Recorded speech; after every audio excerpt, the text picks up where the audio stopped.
Thaa inya cia utuku wa ira niguo imwana cia kirathi kia grade 10 thukuru-ini wa Thika High ciragomanire kirathi-ini gutabania mahoya mahwa-ini o ta mutugo, no eri marakararania na kwambiriria bara, umwe akiguthwo uru na kugwa. Around 10 p.m.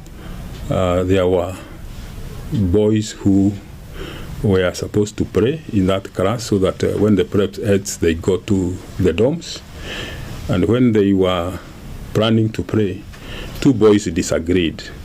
A boy by the name Mohammed Herad and another boy.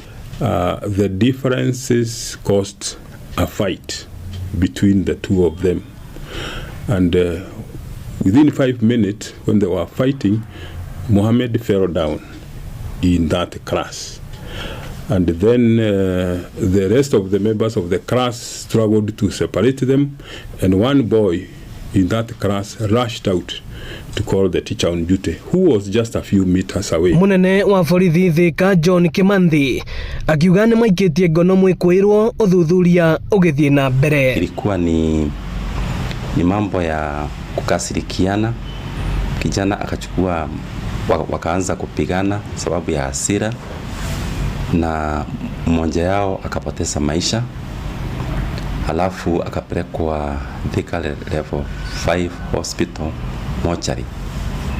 Yule ambaye walikuwa wanapigana naye tumemshika, ako hapa kwa cell na tumeanza uchunguzi kuhusu hilo jambo. Family ya Mohammed Hare kimwana kia miaka 16 ikiuga ni uritwo ni mwana urari na kioneki kinene. Mwenye yote ambaye mzazi ana mtoto wake, ukiwa na first born wako umemlelea all the way, hajai kosea shule, hajai sumbuana, hajai fanya makosa lolote, hujaitwa shule ya kwamba mtoto amekosea ever since for all those years, and all of a sudden unampata mtoto wako ana hai.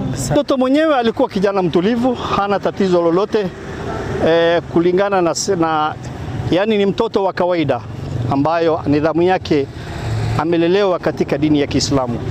Katika nidhamu yuko katika hali ya juu kabisa. Sasa chanzo kilichotokea ndo hatuwezi kubainisha.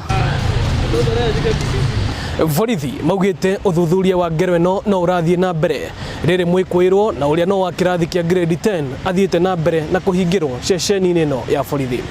Ino ni ceceni ya Inoro TV Thika, na nie njitagwo Moses Ngige.